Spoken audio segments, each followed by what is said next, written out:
वचन पढ़ेंगे, हम अपने स्थान पे खड़े हो सकते हैं और आप मेरे साथ कुलुस्सियों का अध्याय 1 खोल सकते हैं।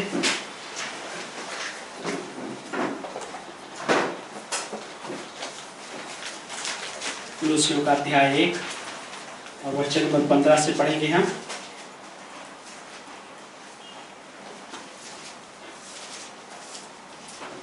वह तो अदृश्य परमेश्वर का प्रतिरूप तथा समस्त सृष्टि में पहलौठा है, क्योंकि उसी में सब वस्तुओं की सृष्टि हुई, स्वर्ग की अथवा पृथ्वी की, दृश्य अथवा अदृश्य, सिंहासन अथवा साम्राज्य, शासन अथवा अधिकार, समस्त वस्तुएं उसी के द्वारा और उसी के लिए सृजी गई हैं।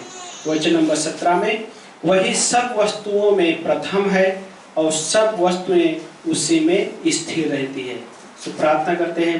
प्रभु जी, धन्यवाद करते हैं परमेश्वर, हम आपको ऊंचा उठाते हैं परमेश्वर, हमारे उद्धारकर्ता प्रभु यीशु मसीह। धन्यवाद कि आपने हमारे लिए इस दुनिया में आए प्रभु यीशु मसीह। हर एक विश्वासी का जो एक व्यक्तिगत तौर पे एक रिलेशन है प्रभु यीशु मसीह आपके साथ परमेश्वर, एक ही समय में हर एक विश्वासी व्यक्तिगत तौर पे आपसे बात कर सकता है, आपसे मांग सकते कुछ भी, और परमेश्वर आप उसी समय सेम समय पे परमेश्वर हर किसी को सुनते हैं परमेश्वर, और हर किसी के साथ वो रिलेशन में आप है, क्योंकि आप अनंत का परमेश्वर है प्रभु। आज इस जगह में परमेश्वर आपकी उपस्थिति के लिए धन्यवाद देते हैं परमेश्वर।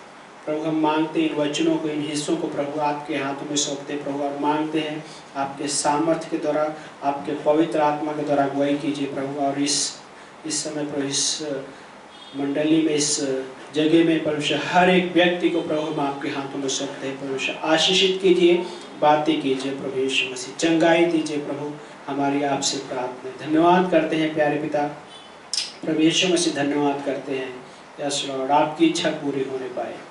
धन्यवाद के साथ इस प्रार्थना को प्रभु यीशु मसीह के नाम से मांगते हैं, आमीन। सो बैठ सकते हैं आप लोग। सो इस कुलुस्सियों की पत्री का जो लेखक है ना, पौलुस लिख रहे हैं। और जब हम इंसानी दृष्टि से सोचते हैं तो इंसानी दृष्टिकोण से लाइक पौलुस है, लेकिन जब हम परमेश्वर के दृष्टिकोण से सोचते हैं तो ये बाइबल जो है संपूर्ण पवित्र परमेश्वर की प्रेरणा से रचा गया है। सो परमेश्वर का श्वास भी है ये। सो परमेश्वर ने लेकिन इस पवित्र शास्त्र को लिखने के लिए मनुष्यों को इस्तेमाल किया है ना, और परमेश्वर हर एक मनुष्यों को इस्तेमाल करते समय हर किसी का जो लिखने की जो स्टाइल है, शैली हिंदी में बोलते हैं, तो उस शैली को इनकार नहीं किया परमेश्वर, है ना। तो जब कई बार जब बाइबल पढ़ते हैं तो ऐसा लगता है कि ये लिखने वाला जो स्टाइल है डिफरेंट तरीके, हर किसी का अलग अलग स्टाइल है। मछुआरा जब लिखता है तो वो जाल है, नाव है ना, मछलियाँ का पकड़ने का हिस्सा तो उस तरीके से रखता है। लेकिन एक क्या बोलते हैं, अच्छा एक व्यवस्थापक के रूप में और भी वो व्यवस्था का पालन करने वाला और भी बहुत सारा चीजें।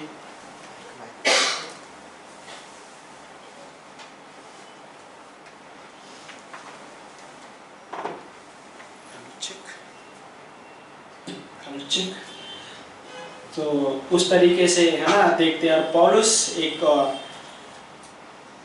क्या बोलते हैं, अपने बारे में वो परिचय भी देता है कि मैं यहूदियों का यहूदी हूँ, है ना, फरीसियों का फरीसी भी बोलता है, और बोलते हैं कि मैं व्यवस्था का पूरा करने वाला देखा जाए तो बहुत ही जोश में था। सो लेकिन यहाँ पे पौलुस कुछ चीज़ें लिख रहा है, तो परमेश्वर लिखवा रहा है पवित्र आत्मा की तरह, लेकिन पौलुस अपने जीवन में उन सारे चीज़ों को अनुभव किया, और उस अनुभव में उसने बहुत सारी चीज़ें सीखी अपने जीवन में। और एक चीज़ें कि जो आज के हिस्से में कि परमेश्वर हर एक चीज़ें जो रखा है, हर एक हिस्सा उन सारे हिस्सों में, हर एक चीजों में परमेश्वर का एक खास मकसद है। और यहाँ पे पौलुस उसी हिस्सों को लिख रहा है कि जो भी चीजें बनाई है, लाइक सब वस्तुएं उसी के द्वारा और उसी के लिए सृजी गई है। और हर एक हिस्सों के लिए, लाइक हर एक वस्तुएं कहा जाए, उन हर एक वस्तुओं का एक खास मकसद होता है। और परमेश्वर ने हमें भी बनाया और हमें भी लाइक इस दुनिया में रखा तो खास एक मकसद है, एक उद्देश्य के लिए रखा है। हम यूं ही नहीं, इत्तेफाकन नहीं हम इस संसार में हैं। और कलीसिया में भी हैं तो कलीसिया में भी होना इत्तेफाकन नहीं है। ये परमेश्वर की मर्जी का एक पार्ट है। उस परमेश्वर के जो परमेश्वर का उद्देश्य है, उस उद्देश्य का एक पार्ट है कि हम यहाँ पे हैं। और हम एक मसीही होने के नाते परमेश्वर के उन चीज़ों को हम देख सकते कि परमेश्वर कितना अद्भुत और महान है। और उसमें एक हिस्सा जो हम इस पंक्ति में पढ़े तो वचन नंबर 16 में जिस प्रकार से कहता है, और उस पंक्ति 16 में बोलता है कि उसी में सब वस्तुओं की सृष्टि हुई। पहला पाठ, उसी में सब वस्तुओं की सृष्टि हुई। सवाल ये आता है, सब वस्तुएं, तो कई बार इस दुनिया में हम बहुत सारी चीजें देखते हैं जो हमको पसंद भी नहीं आती है।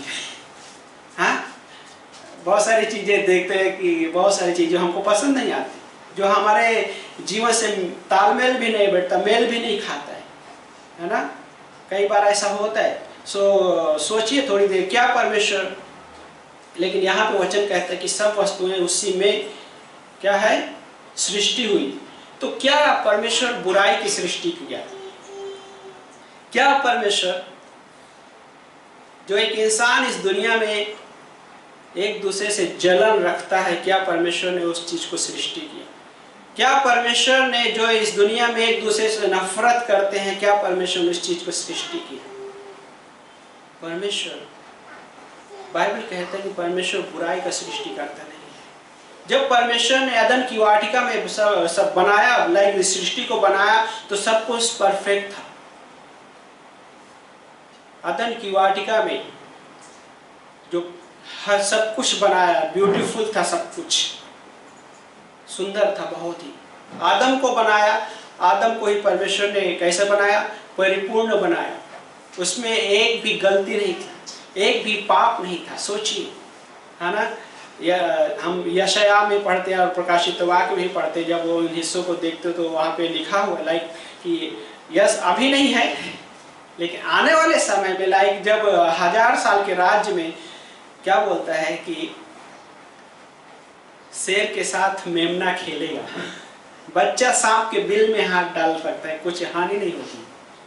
लेकिन आज क्या ऐसा कर सकते हैं? आज ऐसा नहीं कर सकते। शेर के सामने मेमना, लाइक बकरी का बच्चा है, बकरी का बच्चा आ जाए, मेमना आ जाए, तो क्या लगता है शेर छोड़ेगा? नहीं छोड़ेगा। क्या परमेश्वर बुराई का सृष्टि करता है? परमेश्वर बुराई का सृष्टि करता नहीं है। परमेश्वर जो भी बनाया है, परमेश्वर उन हिस्सों में परमेश्वर कभी भी गलती नहीं करता। और देन अगला पार्ट ये है, उसी 16वीं पंक्ति में, समस्त वस्तुएं उसी के द्वारा और उसी के लिए सृजी गई है ना। उसी के द्वारा, उसी के लिए सृजी गई है। परमेश्वर हमको भी सृष्टि किया है। और हम यशाया में बोलते हैं 43, आई थिंक मैं राइट हूँ तो, क्या बोलते हैं कि परमेश्वर ने हर एक मनुष्य को अपनी महिमा के लिए सृजा है ना, अपनी महिमा के लिए बनाया है। तो मनुष्य का उद्देश्य अगर देखते हैं कि हमारा उद्देश्य क्या है, एक विश्वासी का एक उद्देश्य क्या है, इस धरती पे होने का, हमारी सृष्टि होने का उद्देश्य क्या है, और वो एक उद्देश्य ये है कि परमेश्वर की महिमा के लिए। कई बार जब हम कठिन हिस्सों से गुजरते हैं तो परमेश्वर के पास सवाल करते हैं कि गॉड ये चीजें क्यों हो रहा है? क्या मैं ही एकलौता था हाँ कि ये सब चीजों के लिए, परेशानियों से गुजरने के लिए? क्या गॉड मुझे ही आपने ये सारा चीजें क्यों, हाँ मेरे ही लाइफ में क्यों सारा चीज एक के बाद एक के बाद एक के बाद आप हाँ लेकिन परमेश्वर नहीं होता है। हर एक परीक्षा जो इंसान के जीवन में होती है, वो सारी परीक्षाओं का भी एक खास मकसद होता है ना। इस संसार में भी लाइक एग्जामिनेशन होता है ना, कहने मतलब स्कूल से लेकर कॉलेज, है ना, इवन ऑफिस में भी वही कई बार, हाँ, ऑफिस में जॉब के लिए भी जाते तो वहाँ पे भी कुछ एग्जामिनेशन के जैसा चीज़ें होती है, लेकिन उसका भी एक मकसद होता है।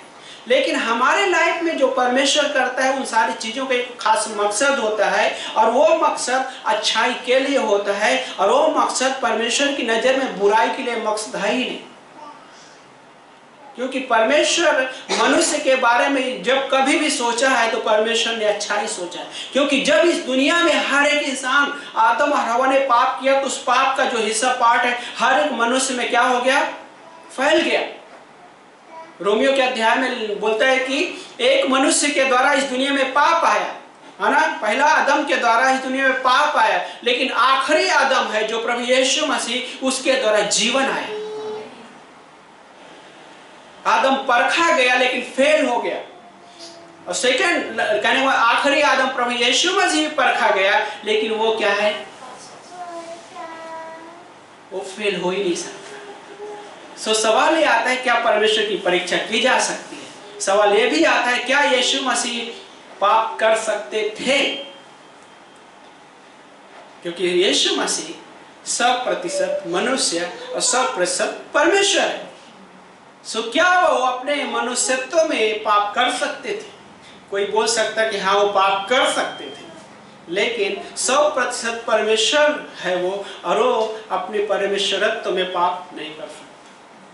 वो भी परीक्षण से गुजरा, और इस कहने का मतलब, लेकिन यीशु मसीह की सृष्टि नहीं हुई, क्या वो अनंत से है।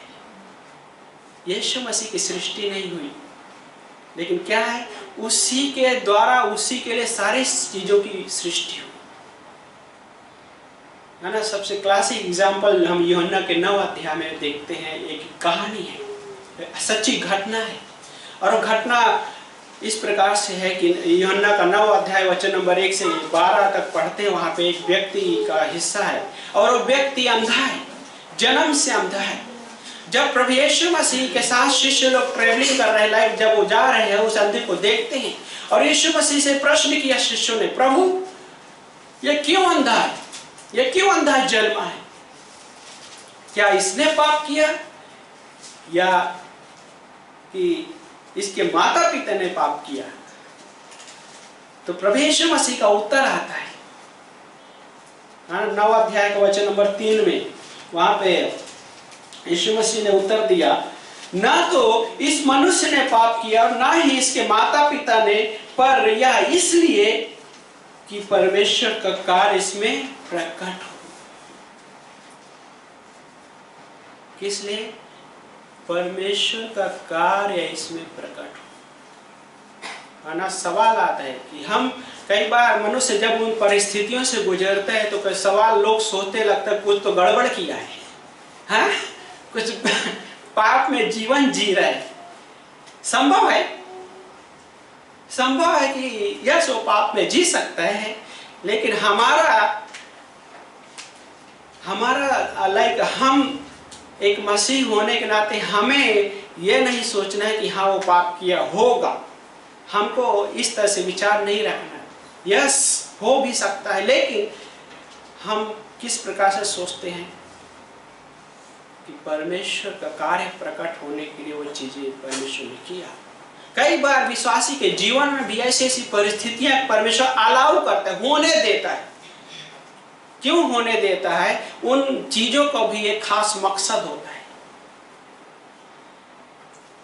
डॉक्टर स्टीवन ने एक बुकलेट लिखे, है ना, ब्यूटीफुल फॉर सिचुएशन, है ना, परिस्थितियों में परमेश्वर की सुंदरता,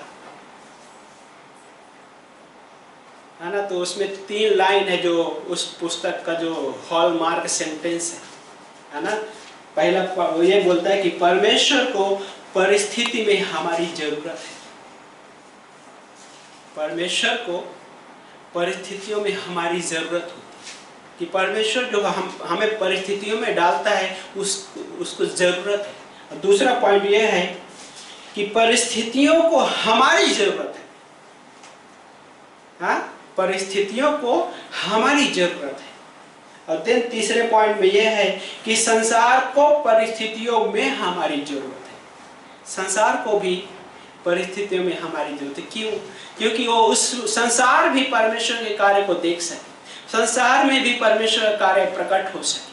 हमारी परिस्थितियों में भी परमेश्वर अपना कार्य करना जानता है और कार्य करना भूलता भी नहीं है वो परमेश्वर, और वो परफेक्ट कार्य करता है क्योंकि उसके पास जो बुद्धिमत्ता है वो बुद्धिमत्ता परफेक्ट है। मनुष्य की भी बुद्धिमत्ता है, लेकिन मनुष्य की बुद्धिमत्ता कैसा है? लिमिटेशन है, उसमें सीमित है। वो परफेक्ट कहने का मतलब मनुष्य के पास परफेक्ट विजडम नहीं है, लेकिन परमेश्वर के पास परफेक्ट विजडम है। और उस विजडम में क्या बोलता है कि उस अंधे व्यक्ति के बारे में जो जन्म से अंधा है, क्या कहते हैं? ना तो इस व्यक्ति ने पाप किया और ना ही इसके माता पिता है। और देन अद्भुत तरीके से वहां पे हिस्सा है। सो कहने का मतलब सोचिए थोड़ी देर के लिए उस अंधे व्यक्ति के बारे में। अंधा व्यक्ति अभी तक, जब तक प्रभु यीशु मसीह ने चंगा नहीं किया, अपने जीवन में कुछ भी चीजें नहीं देखी।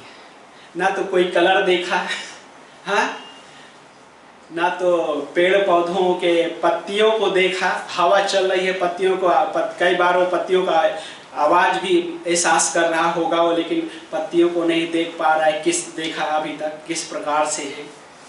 हाँ, इवन वो स्वयं के बारे में नहीं देख पाया, नहीं समझ पाया कि मैं गोरा हूं या काला हूं। हाँ, लेकिन उसका लाइफ ये भी हो सकता है ना, वो ये भी कह सकता है कि लाइक मेरे जीवन में कोई स्वाद ही नहीं है। क्यों?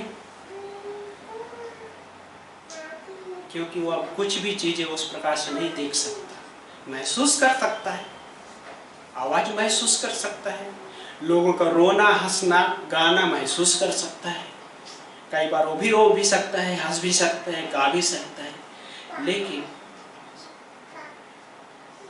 वो एक प्रकार से सोच सकता है कि मेरे लाइफ में वो स्वाद नहीं है जिस प्रकार से स्वाद मुझे जरूरत है। और वो ये भी सोच सकता है, कहने का मतलब कि जो मेरा जो जीवन है बहुत सारी जटिलताओं में फंसा हुआ है। जटिलता का मतलब ये होता है कि पूरी तरह से उलझा हुआ है।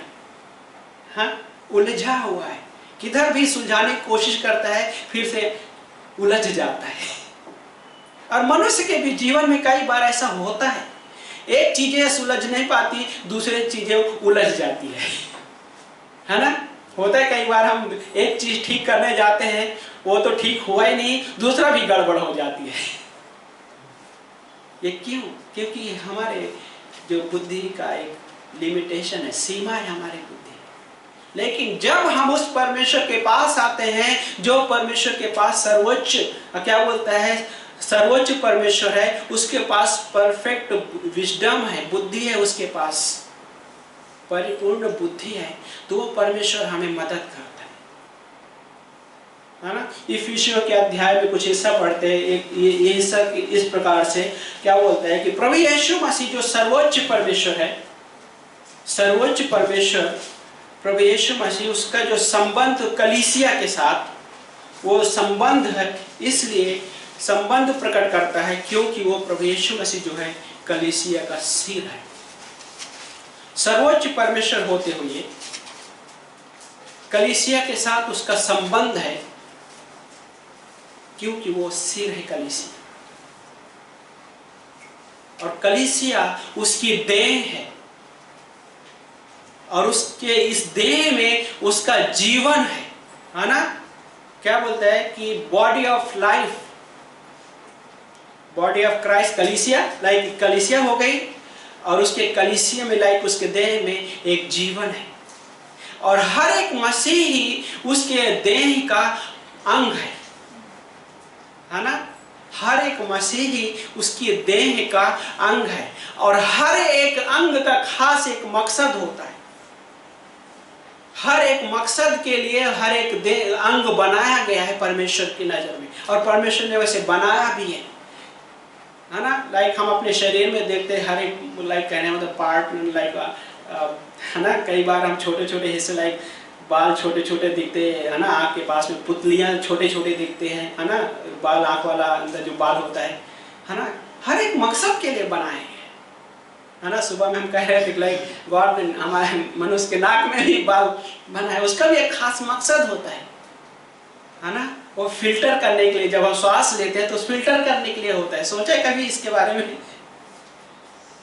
मकसद है। सो परमेश्वर की कलीसिया में हर एक जो अंग है, हर एक विश्वासी का होना एक खास मकसद के लिए, खास उद्देश्य के लिए है। और वो उद्देश्य क्या वो है कि परमेश्वर जो उद्देश्य गलत तरीके से नहीं है परमेश्वर का उद्देश्य, और वो परमेश्वर हर एक के जीवन में आशीष लेकर आना चाहता है। क्योंकि जब उस व्यक्ति जो अंधा व्यक्ति था, उस व्यक्ति के जीवन में कोई भी स्वाद नहीं था, उस व्यक्ति का जीवन पूरी तरह से उलझा हुआ था, तो प्रभु यीशु मसीह उसके लाइफ को सुलझाया। कैसे सुलझाया? एक साधारण सा लाइक मिट्टी लिया और मिट्टी लेकर उस मिट्टी में थूका और थूक लगाकर उस मिट्टी को मिला के उसकी आंखों में लगा दिया। ये कैसा सुलझाने का तरीका है? कोई भी बोल सकता है ये कैसा आप सुलझा रहे हो इस किसी के जीवन को आप? लेकिन प्रभु यीशु मसीह उसके जीवन को सुलझा दिया। और प्रभु यीशु मसीह जब मिट्टी को लगाया थूक में मिला के, और दिन कहा कि जाके उस कुंड में धो ले, और वो व्यक्ति जाता है उस कुंड में और धोता है, और जब वापस आता है देखते हुए वापस आता है। अभी उसके लाइफ में स्वाद भी आ गया, उसके लाइफ का जो उलझा हुआ पार्ट था वो भी सुलझ गया, और परमेश्वर की महिमा कर रहा है। जिस वजह से वो बनाया गया था, जिस मकसद के लिए बनाया गया था, वो चीजें आज प्रकट हो गई है। क्या परमेश्वर बुरा सोचा था जब वो अंधा था? हमारे लाइफ में जब हम कठिन परिस्थितियां होती है, तो परिस्थितियों में हमारे परिस्थितियों परमेश्वर बुरा नहीं सोचता, क्योंकि परमेश्वर के मन में, परमेश्वर के माइंड में बुरी सोच है ही नहीं। बुरी सोच तो शैतान जो है, और शैतान के मन में थी, और इस वजह से वो शैतान कहलाया। परमेश्वर ने उसको स्वर्ग से फेंक दिया, और उसके साथ में 1/3 स्वर्गदूत भी उसके साथ में हो गए। उनको भी लाइक वो आज दुष्ट आत्माएं हैं जो हमेशा विश्वासियों के प्रति बुरा सोचते हैं। कभी भी शैतान एक विश्वासी के प्रति होने दो या अविश्वासी के प्रति होने दो, कभी भी वो अच्छाई नहीं सोचता। कई बार वो अच्छी चीजें दे भी सकता है, लेकिन उस अच्छी चीजें देने का मकसद भी उल्टा होता है। उसको फंसा के रखने के लिए मकसद होता है, बंधन में रखने के लिए मकसद होता है। कई बार लालच है ना देता है ताकि वो दूर न जाने पाए, कि शैतान से वो उसके राज्य से दूर न जाने पाए। यह उसका प्लान होता है। और जो भी चीजें देता है परमानेंट नहीं देता है, टेम्पररी होती है चीजें। इसलिए इंसान को वो टेम्पररी जो चीजें हैं संतुष्ट नहीं कर सकती, संतुष्ट नहीं कर सकती। जब संतुष्ट नहीं होता है इंसान, तो फिर से कुछ ना कुछ चीज़ों के लिए आगे बढ़ता है।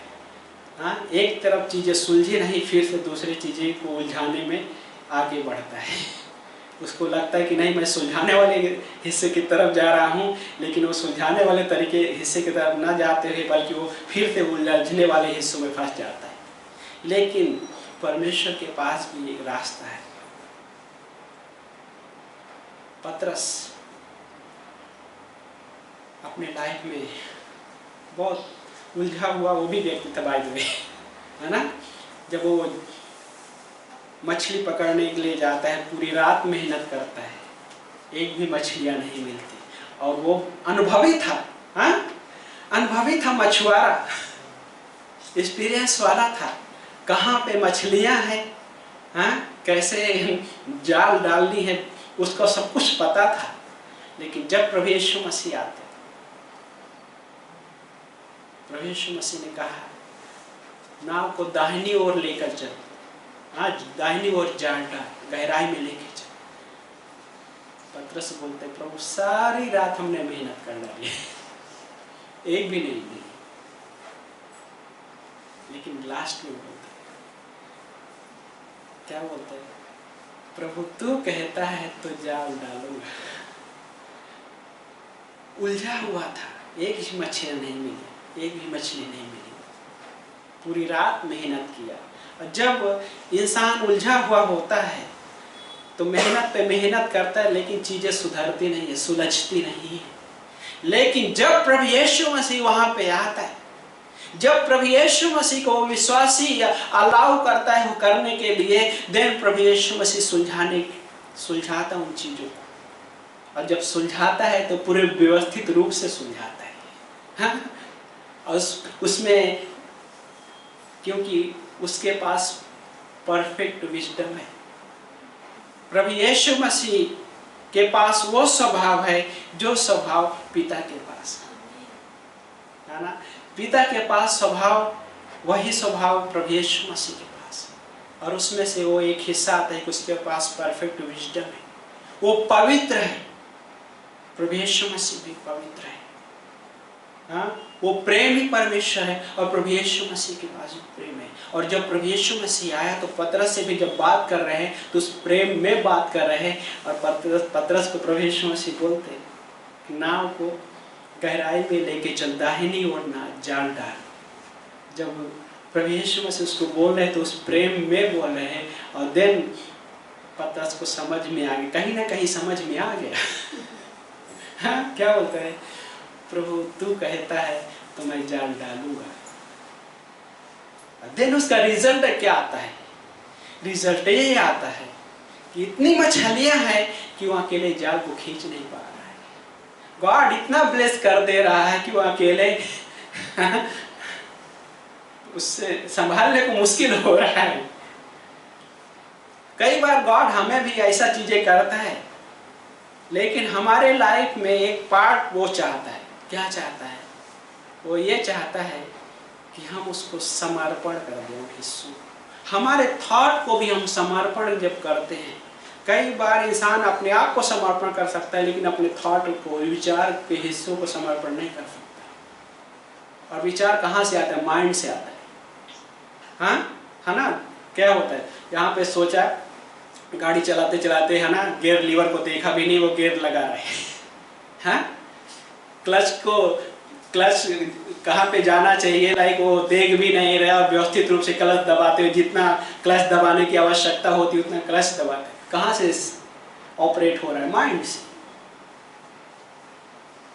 लेकिन प्रभु यीशु मसीह बोलते हैं स्टॉप, रोको। और वो इसलिए होता है, वो चाहता है कि हम उसको, हमारे विचार, माइंड को भी सरेंडर कर दें। पतरस बोलता है प्रभु हम पूरे रात मेहनत कर डाली और एक भी नहीं मिली। उसके पास एक सोच थी, और वो सोच क्या थी? पूरे रात हम मेहनत कर डाली। लेकिन जब उस सोच को प्रभु के पास समर्पण करता है, तब वो बोल पाता है प्रभु आप कहते हैं तो मैं जाल डालूंगा। देन वहां पे अद्भुत चीजें होती है। पतरस का लाइफ उसके पहले उलझा हुआ था, सारी रात मेहनत किया, उलझा हुआ था। लेकिन जब प्रभु यीशु मसीह करते हैं तो उसमें कुछ अलग ही होता है ना, कुछ अलग ही। इस प्रकार से सीमा से बाहर, हाँ, सीमा से बाहर होता है। इफिसियों का अध्याय जो हम पढ़ रहे थे, है ना, कि वो चर्च के साथ उसका जो सर्वोच्च परमेश्वर होते हुए भी चर्च के साथ उसका एक संबंध है ना, क्योंकि जिसका वो सिर है। इफिसियों का अध्याय 1 वचन और 22 से 23 पढ़ते हैं।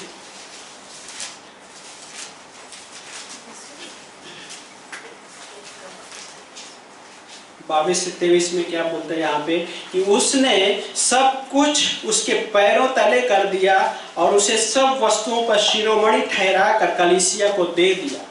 हाँ, किसकी बात कर रहे? पिता ने किसको दे दिया? प्रभु यीशु मसीह को कलीसिया के लिए दे दिया। देन आगे क्या कहता है उसी पंक्ति के आगे और वचन नंबर 23 में, जो उसकी देन है और उसकी परिपूर्णता है, जो सब में सब कुछ पूर्ण करता है। ये हिस्से जो सब में सब कुछ पूर्ण करता है। सब में देखा जाए तो आप और हम सब आ गए, और सब कुछ पूर्ण करता है। तो हमारे लाइफ की उन कठिन हिस्सों में भी, कठिन परिस्थितियों में भी परमेश्वर आके उन चीज़ों को पूर्ण करता है जो हमें आवश्यकता है। तो जब प्रभु यीशु मसीह पूर्ण करता है तो कैसे इमोशनल तौर पे नहीं पूरा करता है। और शैतान कई बार लोगों को इमोशनली वो चीज़ें दे सकता है, इमोशनली उसको कंट्रोल कर सकता है, लेकिन जब प्रभु यीशु मसीह देते हैं तो प्रभु यीशु मसीह किसी इंसान को इमोशनली कंट्रोल नहीं करते हैं, और ना ही चीज़ें ऐसे देते हैं कि इमोशनल तौर पे, बल्कि परमेश्वर उसके लिए वो देता है जो उसको सच में आवश्यकता होती है, जो उसके लिए हानि की नहीं परंतु भलाई और लाभ के लिए होती है, वो चीज़ें देता है ना। बच्चा, छोटा बच्चा हो, बोले मम्मी पापा मेरे को छुरी दे दो, चाकू दे दो, तो कैसा कोई माँ बाप सब मेरे हिसाब से तो नहीं देंगे। हाँ धर्मेंद्र भाई, देंगे क्या?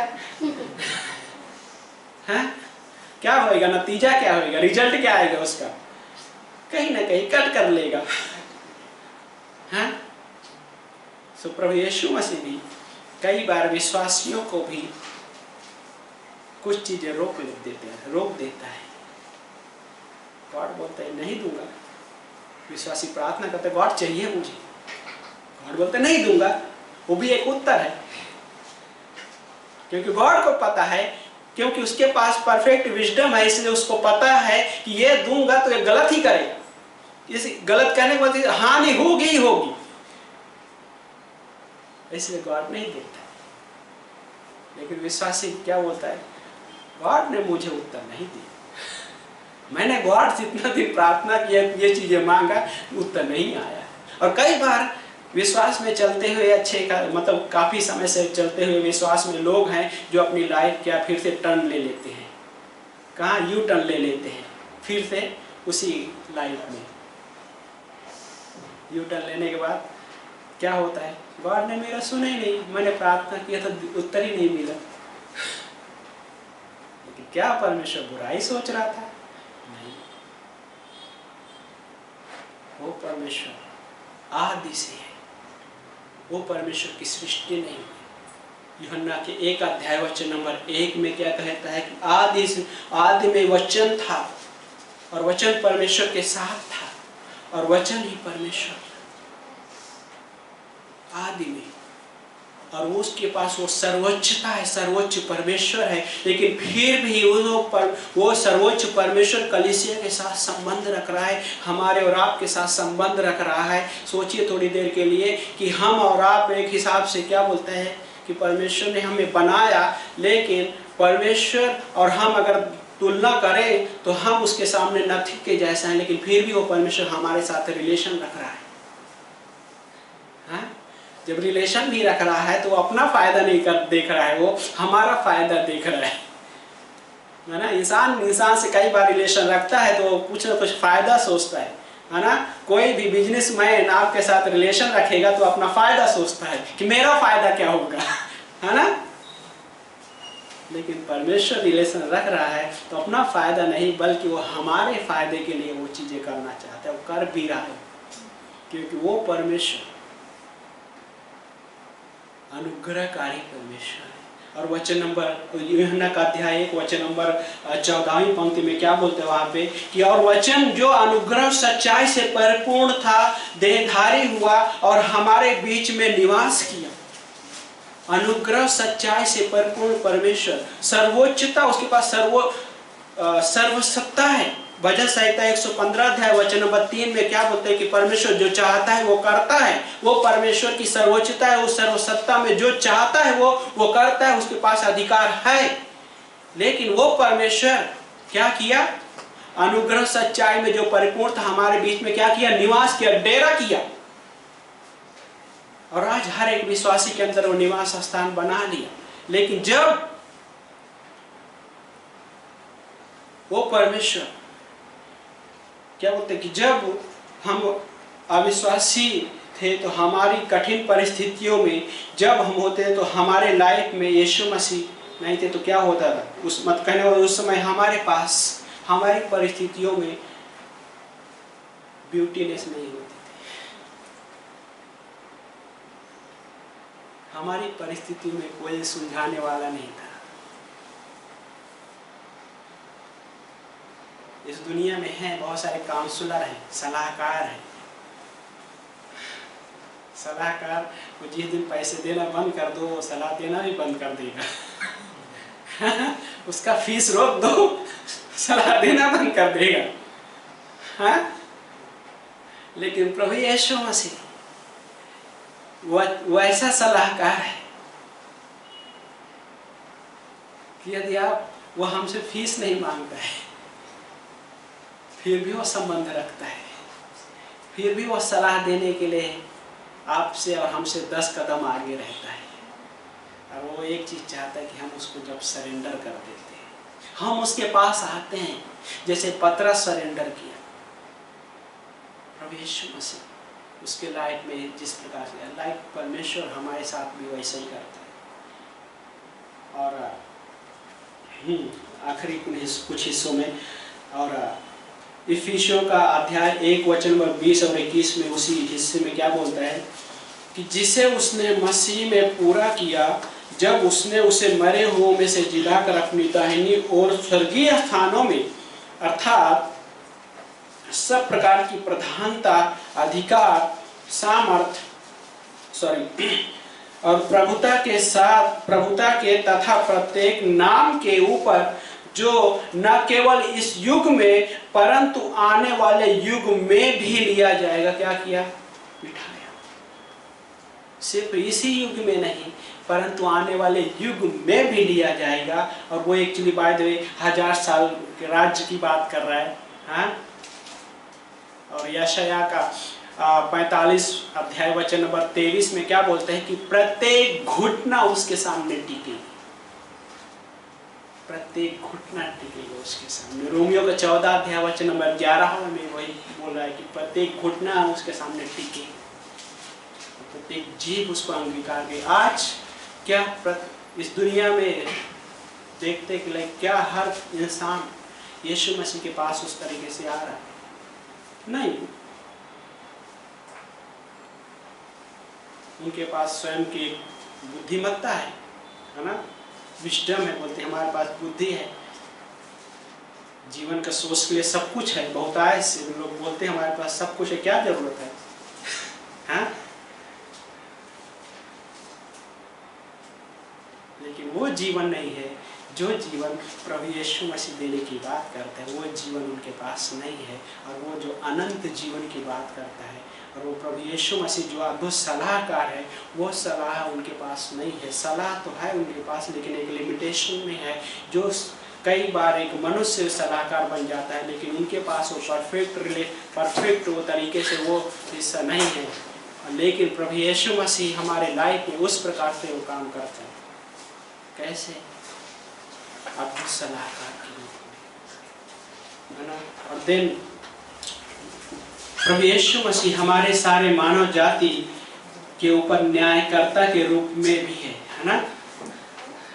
घबराइए नहीं, डरिए नहीं, यीशु मसीह सो क्या बोलता है कि प्रभु यीशु मसीह हर एक मनुष्यों के ऊपर एक न्यायकर्ता के रूप में भी है। और वो कैसा न्याय करता है? परफेक्ट है। उसका जो जजमेंट भी है, जज, हाँ, इस दुनिया में जज हो सकता है, लेकिन सारा जो जजमेंट वो परफेक्ट नहीं हो सकता है। लेकिन प्रभु यीशु मसीह जब किसी को जजमेंट, हर किसी के लाइफ में जब जजमेंट लेकर आएगा, न्याय लेकर आएगा, तो परफेक्ट रहेगा उसका, है ना। यूहन्ना के अध्याय 5 वचन नंबर 26 और 27 में पढ़ते, वहाँ पे थोड़े हिस्सों में कंप्लीट करेंगे। 5 अध्याय वचन नंबर 26 में तो इस प्रकार लिखा है,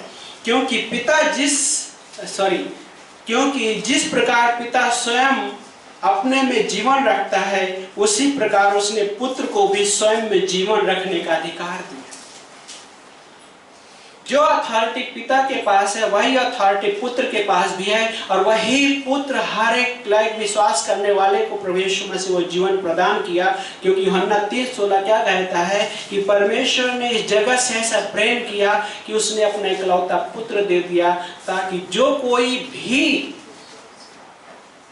विश्वास करे नष्ट न हो, परंतु अनंत जीवन पाए। पुत्र के पास भी वही अधिकार है। और दिन वचन नंबर 27 में क्या बोल रहा है कि और उसने उसे न्याय करने का भी अधिकार दिया। पिता ने पुत्र को न्याय करने का भी अधिकार दिया। और आगे वहां पे क्या लिखा है, क्योंकि वो मनुष्य का पुत्र है ना। तो दो तीन चीजें, मनुष्य का पुत्र और परमेश्वर का पुत्र। जैसे प्रभु यीशु मसीह कह रहा है कि जो पिता को अधिकार है उसने पुत्र को भी दिया है। और एक शब्द है पहला उठा। ये जो तीन शब्द है, यहूदियों को पूरी तरीके से पता था कि ये जो शब्द किसके लिए इस्तेमाल होगा, किसके लिए कहा गया है। वो पता था कि वो मसीहा के लिए कहा गया है और वो कि यीशु मसीह है। और इसीलिए जब प्रभु यीशु मसीह बहुत सारे चिन्ह चमत्कार करते हैं तो बहुत सारे लोग, यहूदी और शास्त्री फरीसी लोग, प्रभु यीशु मसीह को पथराव करने के लिए उतर आते हैं। तो प्रभु यीशु मसीह पूछते हैं, तुम मुझे क्यों पथराव कर रहे हो? क्या मैंने चिन्ह चमत्कार किया इसलिए मुझे पथराव कर रहे हैं? तो यहूदी और शास्त्री फरीसी लोगों का उत्तर आता है। क्या उत्तर आता है कि हम तुझे पथराव इसलिए नहीं कर रहे हैं कि चिन्ह चमत्कार, परंतु क्या बोलते हैं कि तूने परमेश्वर का पुत्र होने का दावा किया। परमेश्वर का पुत्र होने का दावा करना मीन्स ये दावा करना कि वो परमेश्वर है, इसलिए बोलते हैं हम पथराव कर रहे हैं। और इसीलिए बाय यीशु मसीह क्रूस पे भी चढ़ा दिया जाता है। पिलातुस ने एक सेंटेंस पूछा। क्या सेंटेंस पूछा? सत्य क्या है? What is the truth? क्योंकि लोगों ने कहा था ये अपने आप को परमेश्वर का पुत्र कहलाता है। तो पिलातुस क्वेश्चन करता सत्य क्या है, लेकिन उस सत्य का उत्तर सुनने के लिए वो रुका नहीं, ना तो सुना। लेकिन वो सत्य जो आज प्रभु यीशु मसीह हर एक के जीवन में लेकर आ रहा है, लेके आता भी है। और वो सत्य क्या है? यीशु मसीह स्वयं है। और उसने कहा कि जो सत्य को जानेगा सत्य तुम्हें स्वतंत्र करेगा। उन उलझे हुए उन चीजों से प्रभु यीशु मसीह सुलझाने के उस पे लेकर आएगा। और क्या बोलता है? स्वतंत्र करेगा। स्वतंत्रता क्या बोलती है?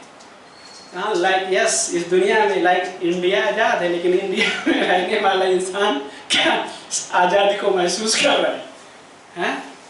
हम इस तरह से बोल रहे हैं, हो सकता है यूट्यूबर बोले कि ये क्या है ना, कोई एक्शन कहने का मतलब है ना, लोगों के पास अकाउंट में पैसे होते हैं उस तरह से नहीं इस्तेमाल कर सकते। हाँ, लिमिट इतना ही कर सकते हो। सोचिए क्या वो आज स्वतंत्र है। बहुत सारी चीजों के बंधन में रहता है इंसान।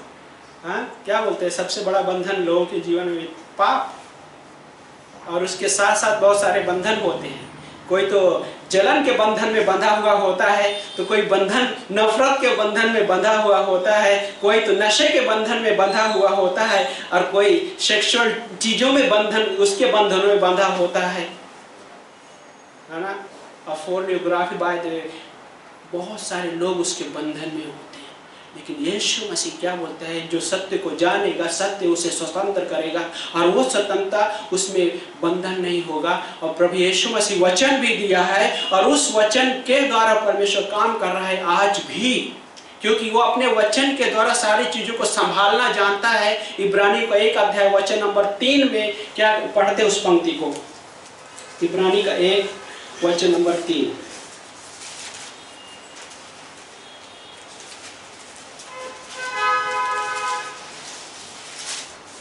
इस प्रकार लिखा यहाँ पे कि वो उसकी महिमा का प्रकाश और उसके तत्व का प्रतिरूप है। किसके? पिता। ओके, पिता की बात कर रहे हैं। पिता के तत्व लाइक उस तरीके से वो है। और दिन आगे क्या बोलता है? तथा अपने सामर्थ्य के वचन के द्वारा सब वस्तुओं को संभालता है। कैसे संभाल रहा है?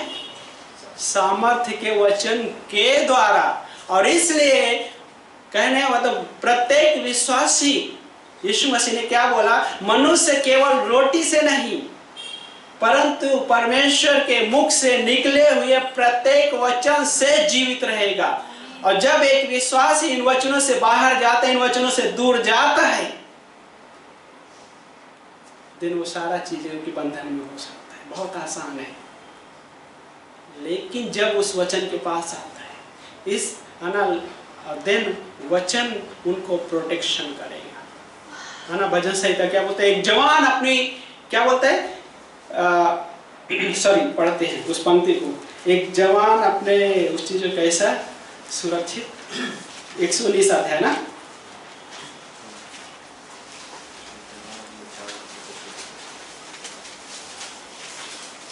हाँ 119 अध्याय वचन नंबर 9 में क्या बोलता है, जवान अपनी चाल को कैसे शुद्ध रखे, तेरे वचन के अनुसार चलने से।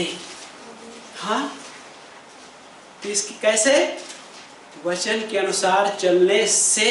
सिर्फ जवान ही नहीं बल्कि हर एक मसीही के लिए भी है वो चीजें, कि वो चीजों से कैसे बच सकेगा, उसके वचनों के द्वारा।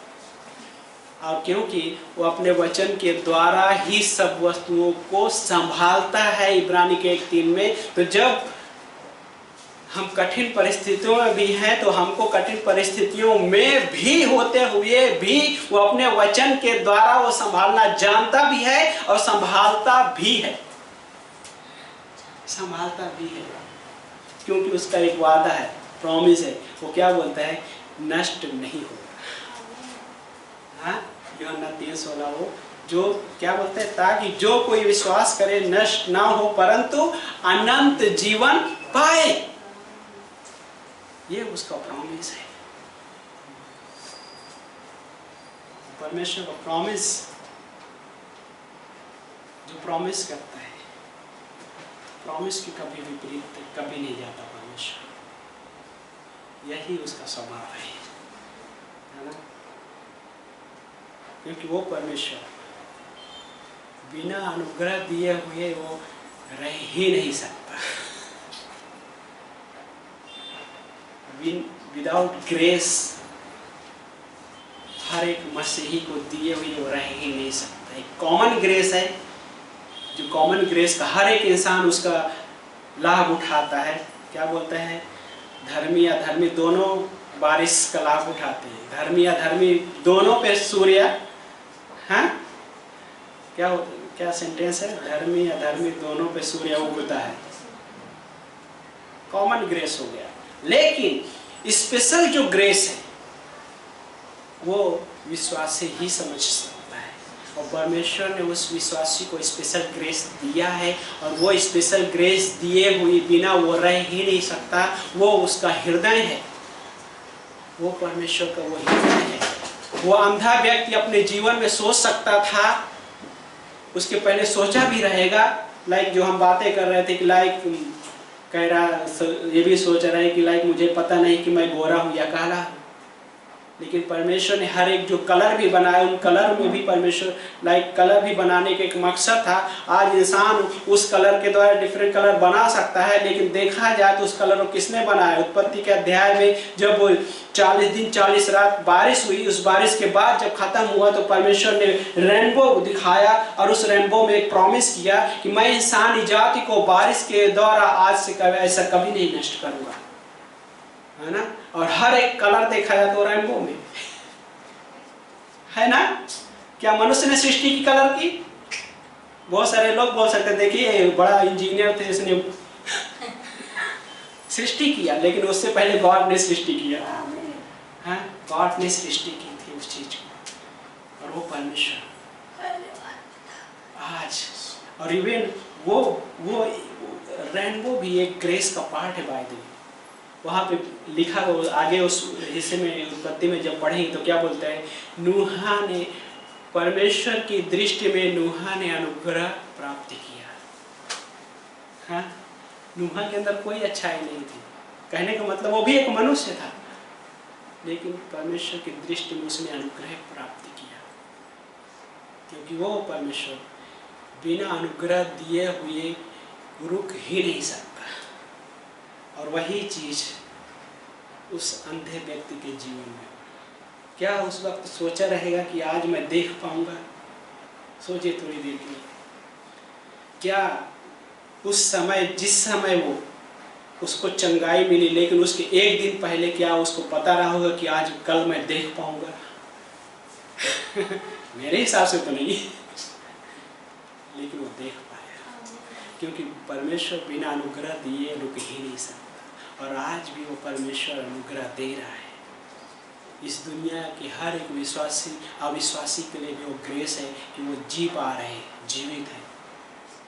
लेकिन हमारे लिए तो उसका स्पेशल ग्रेस है, और उसके स्पेशल ग्रेस में हम हैं, क्योंकि यीशु मसीह में होना उसके स्पेशल ग्रेस में ही होना है हमारे लिए, है ना। और अविश्वासियों के लिए तो बार बार गॉड ग्रेस दे रहा है कि कब उद्धार को ग्रहण कर लो, मेरे प्रेम को रिसीव कर लो।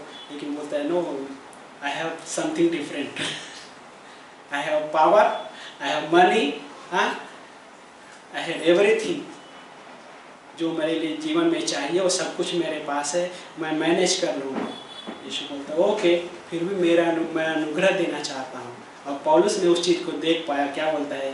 परमेश्वर ने पौलुस को बोला, मेरा अनुग्रह तेरे लिए काफ़ी है। उसके परिस्थितियों में भी परमेश्वर को ग्रेस आया। लाइक उसकी परिस्थिति ऐसी थी, उसने प्रार्थना किया था, वो उस परिस्थिति के लिए, है ना, उसके शरीर में कांटा चुभाया गया था, वो प्रार्थना किया। पौलुस बोलते मैंने 3 बार प्रार्थना किया लेकिन वो निकला ही नहीं है। लेकिन एक उत्तर आया परमेश्वर की ओर से, और वो उत्तर ये था, मेरा अनुग्रह तेरे लिए काफ़ी है। और आज भी हमारे लिए लाइक उसका अनुग्रह काफ़ी है। हमारी परिस्थितियों में भी उसका ग्रेस है, और वो हमको नष्ट नहीं होने देगा, ये उसका प्रॉमिस है। आमीन। आइए प्रार्थना करते हैं।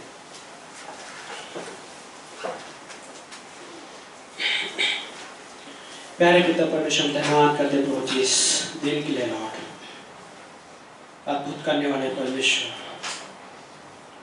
यस लॉर्ड, आप यशाया का 30 अध्याय वचन नंबर 18 में वचन कहता है कि परमेश्वर आप इंतजार कर रहे हो कि किसको आप अनुग्रह दे। परमेश्वर वेट कर रहे हैं परमेश्वर अनुग्रह देने के लिए प्रभु यीशु मसीह, क्योंकि परमेश्वर आप बिना अनुग्रह दिए हुए रुक ही नहीं सकते परमेश्वर।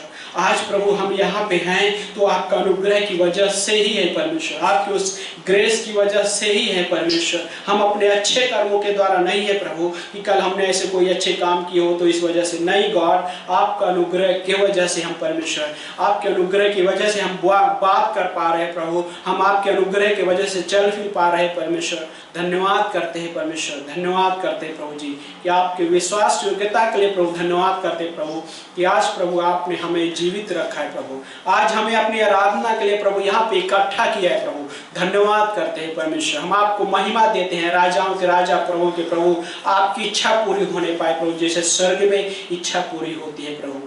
यस लॉर्ड, हम प्रार्थना करते इस भवन में बैठे हुए हर एक व्यक्ति के जीवन के लिए प्रभु यीशु मसीह आपके वचन के सामर्थ के द्वारा प्रभु यीशु मसीह हर किसी को संभालना परमेश्वर। हम मांगते हैं प्रभु यीशु मसीह आपके उस अनुग्रह के वचन के द्वारा प्रभु लोगों के जीवन में उन्नति लेकर आना प्रभु यीशु मसीह, क्योंकि आप चाहते हैं परमेश्वर कि हर एक विश्वासी उन्नति करे प्रभु यीशु मसीह, हाँ उस उन्नति में बढ़े भी प्रभु यीशु मसीह। धन्यवाद करते हैं परमेश्वर। प्रभु हम मांग रहे हैं प्रभु यीशु मसीह, जो लोग बीमार हों प्रभु यीशु मसीह आप उन्हें छूना और चंगाई देना परमेश्वर, हमारी प्रार्थना है प्रभु। आप जानते हैं परमेश्वर हर एक की जरूरत क्या है प्रभु यीशु मसीह, आपकी उस सामर्थ्य के द्वारा प्रभु आप जरूरतों को पूरा करना परमेश्वर, जो सही होगी प्रभु यीशु मसीह। धन्यवाद करते हैं परमेश्वर। लॉर्ड आपको महिमा देते हैं प्रभु, महिमा देते हैं, धन्यवाद करते हैं प्रभु यीशु मसीह, धन्यवाद करते हैं। इस समय सबकी आंखें बंद और सर झुके हुए हैं, लेकिन प्रभु यीशु मसीह के बारे में आज आप पहली बार यदि सुने हैं या पहले भी सुने हैं, लेकिन अभी तक अपना जीवन प्रभु यीशु मसीह को नहीं दिए हैं या उसको अपना उद्धारकर्ता के रूप में नहीं स्वीकारे हैं, तो प्रभु यीशु मसीह आज आपके जीवन में आना चाहते हैं। आज वो आपको वो प्रेम से स्वीकार करना चाहते हैं। यदि आप चाहते हैं कि वो आपके जीवन में आए तो ये छोटी सी प्रार्थना अपने दिल में कहिए, प्रभु यीशु मैं धन्यवाद देता हूँ आप, प्रभु यीशु मैं आपके नाम में अपने पापों से क्षमा मांगता हूँ या क्षमा मांगती हूँ। प्रभु यीशु मैं आपको अपना उद्धारकर्ता के रूप में स्वीकारता हूँ या स्वीकारती हूँ। प्रभु यीशु आप मेरे जीवन में आइए। धन्यवाद करते हैं परमेश्वर, यीशु मसीह के नाम से, आमीन। प्यारे पिता, हम धन्यवाद देते हैं हर एक व्यक्ति के जीवन के लिए प्रभु यीशु मसीह। इस हमारे इस भवन में बैठे हुए हर एक के लिए प्रभु मांगते परमेश्वर आपके उस अद्भुत तरीके से प्रभु लीड कीजिए, प्रभु अगुवाई कीजिए प्रभु। हमारी प्रार्थना है प्रभु, यस लॉर्ड, आपकी इच्छा पूरी होने पाए प्रभु जी। धन्यवाद करते हैं प्रभु यीशु मसीह के नाम से, आमीन।